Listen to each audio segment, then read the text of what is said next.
ফিলিস্তিনে যা চলছে তা অত্যন্ত অন্যায্য, হিংসাত্মক এবং নির্মম হত্যাযোগ্য। আর ইসরায়েলি বাহিনীর এই বর্বরতার বিপক্ষে এবং স্বাধীন ফিলিস্তিন রাষ্ট্র প্রতিষ্ঠার দাবিতে বিশ্বব্যাপী চলমান ছাত্র আন্দোলনের প্রতি সংহতি জানিয়ে দেশব্যাপী সমাবেশ ও বিক্ষোভ মিছিল করেছে ছাত্রলীগ। যেখান থেকে অবিলম্বে গাজায় অস্ত্রবিরতি চেয়ে মুক্ত কণ্ঠে স্বাধীন ফিলিস্তিনের দাবি জানানো হয়। বিস্তারিত জানাচ্ছেন সহকর্মী সম্রাট আনোয়ার। পরদিন আরও একটি সূর্যোদয় হবে, তা কজন দেখতে পারবেন সে প্রশ্ন ফিলিস্তিনের হামলা বিধ্বস্ত মানুষের কাছে জানতে চাওয়া অবান্তর।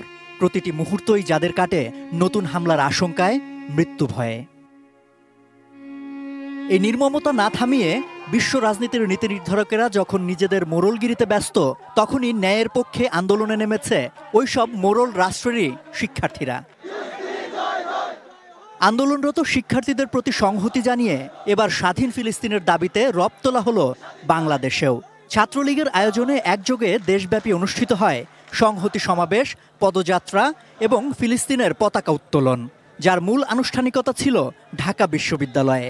পদযাত্রায় যেখানে বাংলাদেশ ফিলিস্তিনের পতাকা নিয়ে প্ল্যাকার্ড হাতে এগিয়ে চলে বিক্ষোভকারীরা, স্লোগান তোলে স্বাধীন ফিলিস্তিনের পক্ষে। এই আন্দোলনটি তুলেছে একটি স্বাধীন সার্বভৌম ফিলিস্তিনের জন্য।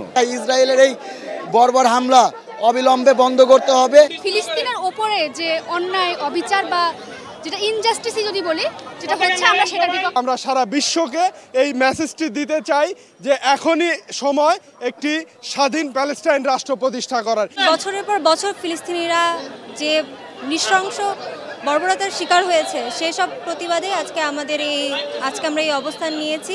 পরে সন্ত্রাস বিরোধী রাজু ভাস্কর্যের সামনে আয়োজিত সমাবেশ থেকে অবিলম্বে গাজায় অস্ত্রবিরতির দাবি জানানো হয়। সেই সাথে ফিলিস্তিনে আর কত মানুষের মৃত্যু হলে একে গণহত্যা বলা হবে, সে দাবি রাখা হয় বিশ্বের মোড়ল রাষ্ট্রগুলোর কাছে। After the latest assault on my people in Gaza have finally opened their eyes, who's the assaultant and who the assault has been done to.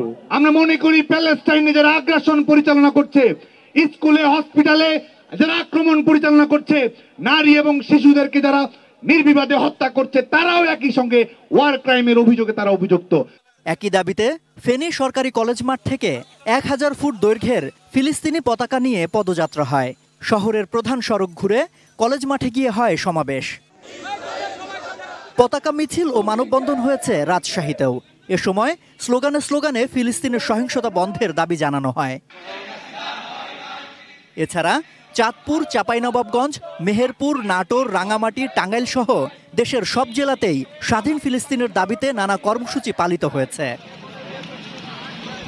সম্রাট আনোয়ার, এটিএন নিউজ, ঢাকা।